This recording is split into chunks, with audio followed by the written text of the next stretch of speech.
Hey everyone, Eggman here with another video, and today we have a tier list for the EBO 1.5 format for the One Piece card game. A couple of things before we get started in case you guys aren't aware.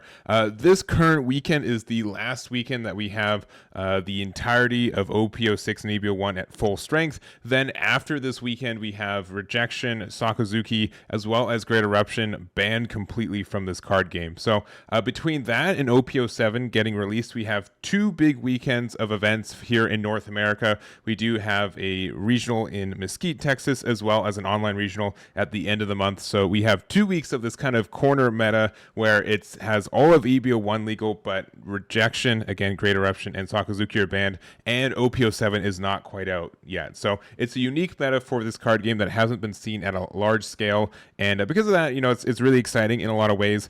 Usually these metas seem to be pretty fun in a lot of ways because they don't get like overdeveloped. A lot of different decks could be very viable, and it's obviously also a little bit nerve-wracking because if you're playing in a tournament and you're not 100% sure what the meta is going to look like, it can be a little bit tricky as well. But we're going to go over kind of my opinions for what decks I think are going to be good for this format in general, as well as just kind of predictions. So this is more predictions based than any like conclusive evidence or anything. So if you guys have different opinions, I'd love to hear them. I'm not going to say that this is necessarily a true tier list, but this is my thoughts going into this little format that we have as well. So we did also do like a pretty big testing session with this format on my live streams, which you can check out on YouTube for free. I did not like membership lock that one, so you guys can watch those. All the matches we did for that one, and it was a really, really good time, so you can check that out. And again, this is more just my opinions on this kind of stuff. I think a lot can change from this as well, and we'll just kind of see what these next couple weeks look like as well. I also am not spending a whole lot of time in this format because I'm not going to be playing in Mesquite and are any of the events for this one, and I'd rather just jump into OP07 in general, which we're pretty much transitioning to on my live streams anyways, but I do want to make some content for you guys and just kind of see where my head's at, even though, again, I'm not going to do a deep dive in this format just because of how small it was. So if this lasted for like a whole month, the whole month of June, I'd probably be making more specific deck lists and everything, but it's not. So here we go for this one. So a couple of things and kind of tie in with that. These are leaders that I have not tested personally, but I do think they have a good amount of potential. It's pretty much like a good suite of like just viable leaders that were from set one. Red, green, Law, Red, Zoro, Stardeck, Eustace Kid, as well as the Dofi leader. I think all of them have a good potential in this format in general. They did pretty much all get like a little bit of support in EBO1 as well, which kind of got overshadowed by just honestly how good Sakazuki is. And I think they're all leaders that really depend on their board or their cards on their board staying for at least a turn. And when we're in a meta where there's like less removal, at least, I know that, Red, Purple, Law, and Moria still have a good amount of removal in the game in general, but it's not as fierce as I feel like it was previously as well. I also do think like 5 life leaders do have quite the buff at being at 5 life in this game. And so some of these older 5 life leaders I think can be in a good spot too. So those are ones I haven't tested, and then I'm going to go kind of on the other side as well. We're going to talk about like the definitely meta, which is going to be Red, Purple, Law, Uta, Moria, as well as Black, Yellow, Luffy. I'm not sure which leader I would say is the best in the meta right now. It's probably going to be maybe closer to this. Red, Purple, Law is probably going to be the best leader, but it's probably going to be like all 4 of these leaders. I think you need to know what the matchup look like. Even if they're not the best deck in the format, these will definitely be played, and you will definitely have a good chance to play against them in a tournament. So whether you think they're good or bad, make sure you have a game plan for what these decks would look like for the decks that you're playing, because there is a really strong chance you're going to play against a good amount of these in general. But I think Red, Purple, Law was probably one of the better leaders at the end of the previous format, at least before the restrictions for it. And so it's still going to be in a good spot for, I think, this format as well. Gecko Moria was the second best leader, if not like tied for first best leader in at the end of the format too. Great Eruption is a really key card for the deck, so you do definitely feel some pains from that. And I think the biggest thing that you're noticing from this format too, without Great Eruption and without Sakazuki, your like 2, 3, and 4 costs kind of stay on board a little bit easier at the beginning of the game, which does make a big difference for decks. But I do think the deck is still great. It's a 5 life leader. Being able to take advantage of the 8-drop Gecko Moria is very strong, and I think it's still going to be good, but you do definitely miss Great Eruption. And then Uta, this is just, I think, like the solid deck in the format. It doesn't have like a lot of range in what it can do, but it's probably one of the most consistent decks at doing what it does, and it's really good at punishing a deck that didn't have like its best turn 1-2.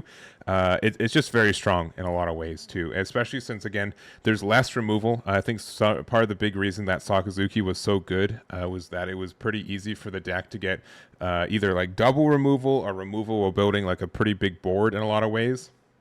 And that just doesn't really happen, I think, as often in this format as is. So I think Uta is in a good spot here and has a good amount of potential as well. And then we have Luffy. This is probably like the fourth best leader. I'd almost put it like in a tier in between these next two, but I think Black Yellow Luffy did miss, Sakazuki was probably its worst matchup because he had a really good way to get rid of Sabo. I think Moria is a good matchup for you. So if Mori's going to be around, Black Yellow Luffy's going to be around pretty good. Law is a little bit like 50-50-ish in my mind because you do, cards like Shiraya are pretty obnoxious, and the fact that Black Yellow Luffy doesn't have any removal is pretty tough for the deck. So it's still probably, I think, in actually Red Purple Law's favor as well. And Uta, if they're able to establish an 8-drop kid, you're in a bit of a bad spot too. But honestly, I think the deck is strong for this format still. I think it's clearly, again, it's probably like a half step between this one and the next top leaders that we're going to talk about, but I think it's in a good spot in general. So we're going to definitely see that one in this meta in general. So those are like my like the top four for my thoughts for this meta. And again, you guys are definitely going to have to make sure you know what those matchups look like. All right, next up we have the Underdog. So I think these are leaders that are just good. They're going to be a good amount of play as well. I think like the kind of weird thing about what this meta kind of looks like right now is that so much of the previous meta was dependent on how good your matchup was against Sakazuki, and so there are a lot of leaders that I think were good in that format because Sakazuki was around and had a favorable matchup into it. When you lose one of your favorable matchups that is 30% of the field, that does affect if you are viable as a leader, I think, in a lot of ways. So I think one of the big ones for that is like Newgate. I think a lot of people would recognize that Newgate had a pretty had a positive matchup against Sakazuki in general. So because you lose that matchup, you're in a bit of a rough spot because of it. I also think card like Nami as well. And I kind of want to just mention these two in general because these are kind of like specific like knowledge test decks as well. And in a format where I think a lot of people are going to be playing suboptimal decks in the sense that their deck list will not be refined, which is pretty interesting for us in this region because we're dependent on we see like where Japan ends on their format more times than not, and then we just kind of enhance it a little bit from there. In this kind of like 2 weeks that we get from there, decks that are just already optimized, kind of already know what their game plan is, and don't really care about what they're playing against, I think have like an edge, at least for this first week, if not for the 2 weeks in general that we have this format. So I think Newgate's there. I think Nami's there. I think they're both good decks that are already optimized for this format. And then, if other players are able to figure out how they look like, I think they're in a good spot. And then kind of wrapping out the Underdogs, I'm just going to put like all the yellow decks in here. I think they're all just okay. And I didn't really mention this either. All the leaders that we chose are more or less leaders that topped in this format in general, and then a couple spice ads for myself. So I think like Anel is in an okay spot, and Katakuri and Yamato as well. I think like Red Purple Law is going to be really good into Anel and Katakuri as we've seen previously. I think Moria has a pretty positive matchup against Anel as well. And then Uta can definitely too. So that's kind of like all three of these decks I think have a better than average matchup into Anel, which is going to hurt the deck a little bit. I actually might bump it down. Like, we're fine. We're going to leave it there. So actually I'm going to probably put Yamato in Untested. I haven't really tested with Yamato in a minute. I do know that we do have the we can have like the new Wano package for it because we have like the 4-cost Hiyori that can go into one of our 5-cost Wano country cards, which there are a good amount. So I think that could be something for the deck, but I just haven't tested anything. I think this deck is probably one of the more open-ended leaders in this game in general right now. So being able to test out a build that you think is really good, I think could have some potential for Yamato. And then also we've got Charlotte Katakuri. It's just a standard deck, right? And it's kind of almost like the third of like Newgate, Nami. Like this deck, you know what it looks like. It does miss Reject.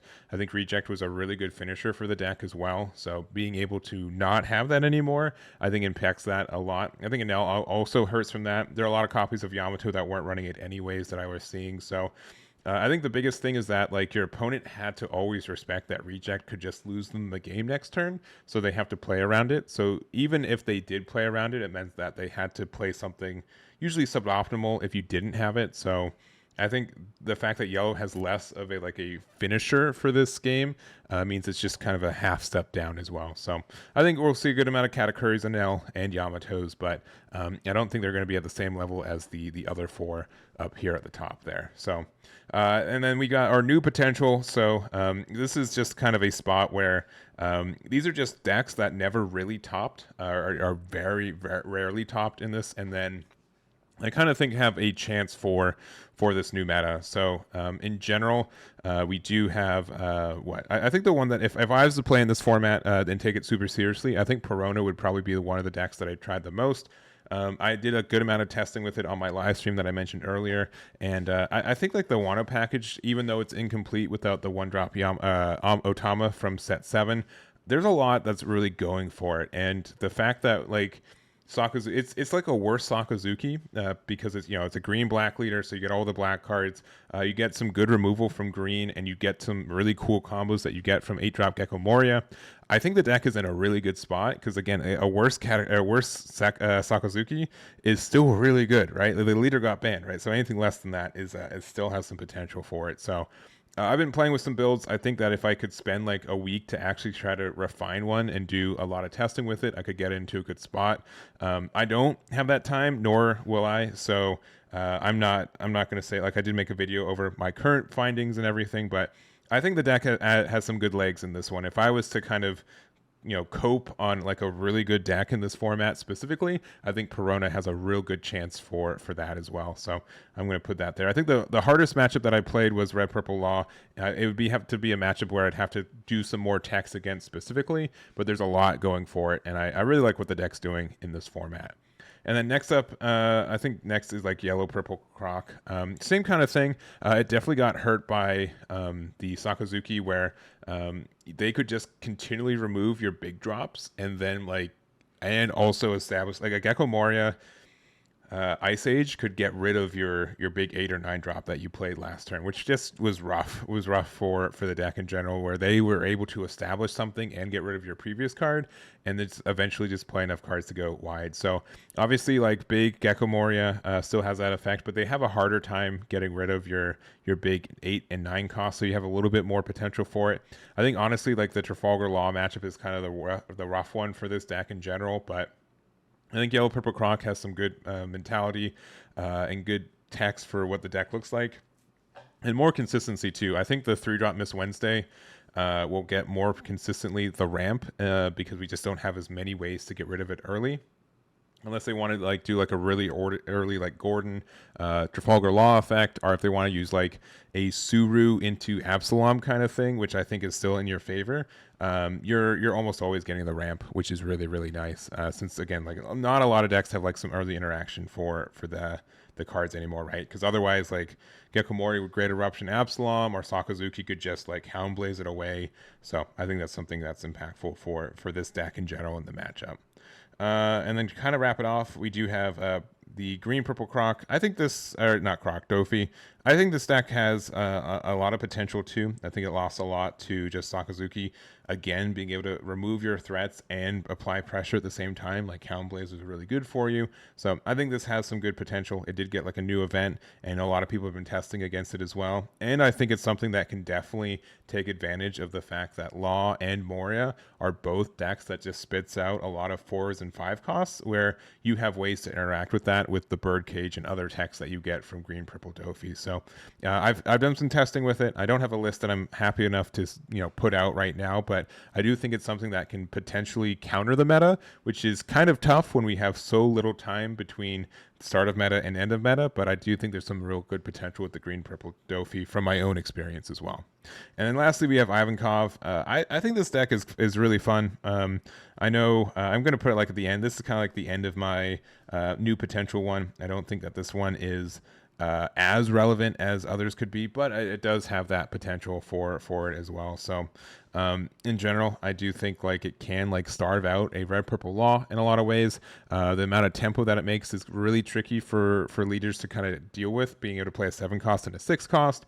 The 6 cost Luffy being able to bounce 4 costs back to hand are really good against Moria and Law. So I think the deck has potential. I wouldn't say I have a perfect build for right now, but if we're looking at leaders that are newer and have some of that potential, I think that's there.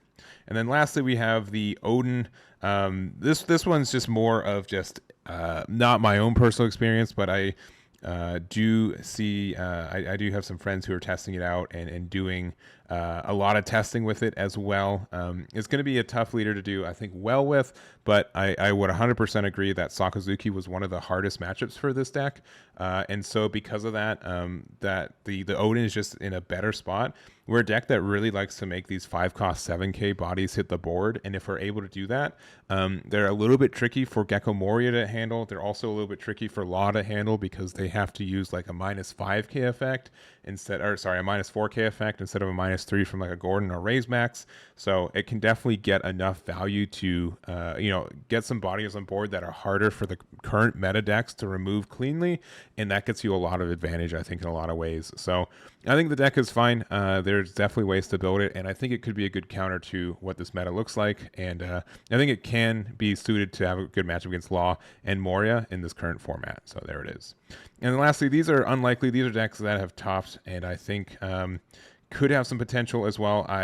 This is not like, I don't know. I don't think these ones are as likely. You guys can call me out for any of these, but Reiju I think just can't exist when Trafalgar Law is going to take more of the piece of the pie. It's just such a bad matchup for you that if you face against 2 of them, your tournament run's done, which feels pretty bad.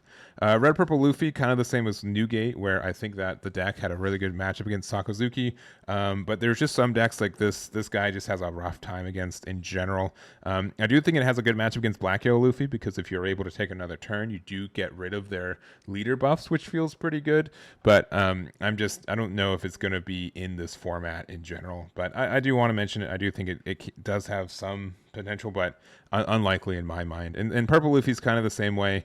There definitely can be some ways that it goes off. I don't think Sakazuki was necessarily the tough matchup for it, but I don't know. It's not really like a 5-life leader. You have to take so much of your own life from using your leader effect, and it's just not consistent when I played it either.